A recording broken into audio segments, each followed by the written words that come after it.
Daryl Morey is a liar, and I will never be a part of an organization that he's a part of. Let me say that again. Daryl Morey is a liar, and I will never be a part of an organization that he's a part of. What is going on, you guys? Alex Chasen back here with a brand new video. Hopefully having a great day, afternoon, or night, wherever you guys are in this world. And right when I thought we were at the NBA offseason dead period, the quiet period before players reported to camp before the season starts in October, there's some news that just broke. James Harden is back in NBA media conversations for all the wrong reasons. Of course, that's what this entire offseason has been about with James Harden. He has publicly criticized general manager of the 76ers, Daryl Morey, calling him a liar and that he never wants to play for an organization that he is part of ever again. So why is Harden saying this now? Well, as of a few days ago, it's been reported that the 76ers have taken James Harden off the trade market. They have declined. They are done talking to the Clippers, which is James Harden's preferred destination. They are done.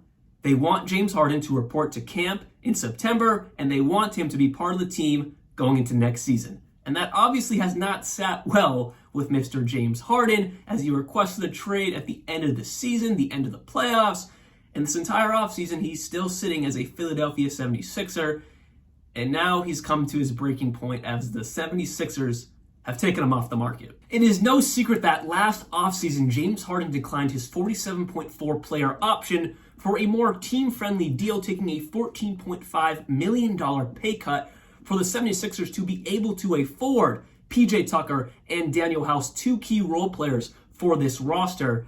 But supposedly Daryl Morey promised Harden that this offseason, yes, this offseason right now, James Harden was going to get a contract extension with the 76ers. But as we all know, that did not come to fruition for James Harden, which led him to accept his $36 million player option for this season. So he was eligible to be traded to another team.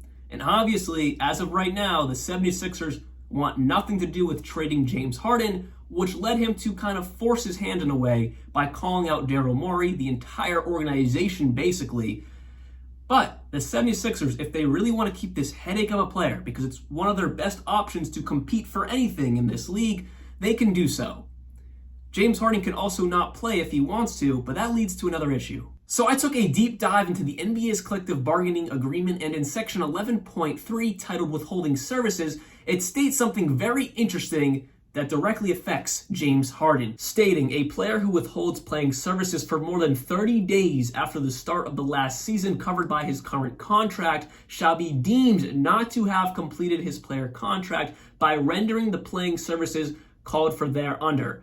Accordingly, such a player shall not be a veteran free agent and shall not be entitled to negotiate or sign a player contract with any other professional basketball team unless and until the team for which the player last played expressly agrees otherwise. To translate that legal jargon in simple terms, if James Harden does not report to camp in September, if he does not play for the 76ers in some capacity this season while he's in the last year of his current contract, the 76ers can make it very difficult for James Harden to ever play basketball in the NBA again. So after diving into all the information, my opinion and my take on the matter is kind of right down the middle, which for me is rare. I'm someone who really finds a side and sticks with it and tries to find all the information to fact check my side.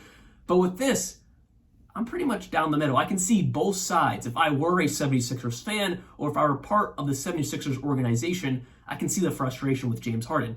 He's requesting a trade from your organization, and this is nothing new. Requested a trade from the Rockets, Brooklyn, and now Philadelphia, so I completely understand the frustration. You traded for James Harden.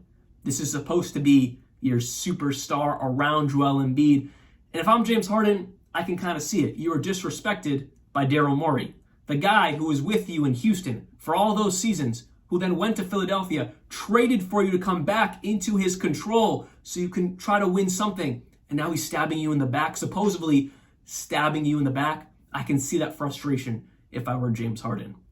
But again, I am right down the middle. I see both sides. But if I were to stand on one side, it would have to be the organization and the fan base side. You traded for James Harden to team up with Joel Embiid, and James is literally around the reigning MVP. And they were one game away from beating the Boston Celtics and sitting in the Eastern Conference Finals for the first time in Joel Embiid's career. They were one game away, but they let that one slip and allowed Jason Tatum to score 51 points. So now what is going to happen to James Harden and the Philadelphia 76ers? Well, I think it's going to become a very, very, very messy situation. Not only has James Harden publicly criticized his general manager now, imagine him going back to the team because he has to. Remember that rule I just talked about? He might actually have to play with his team. That's not going to go well. As much as Daryl Morey does not want to trade James Harden, it doesn't matter. You have to trade James Harden now. This has not just become an insult to you, Daryl Morey, but it's become an insult to the entire fan base and the entire roster. He wants nothing to do with the Philadelphia 76ers. Stop trying to mend something that now just can't be mended. James Harden has finally come out publicly and said, screw you, Daryl Morey, basically. So now you have to trade him. It's the best thing for this team to finally heal from whatever is going on with James Harden and move on. A big failure, whatever your return is not going to be sufficient, and you're going to take a few steps back. You just have to be content with that. Because taking a few steps back, maybe even pissing off Joel Embiid in the process, it just has to happen now because James Harden has just ruined any possibility of those relationships being mended. So with that said, that is all I have for you guys today. Hopefully you guys did enjoy this video, and the James Harden saga has finished chapter 1. It has finished chapter 2, and we are now on chapter 3 of the James Harden 2023 off-season saga, and it's only going to roll into chapter 4. See you guys very soon, and like always, peace out.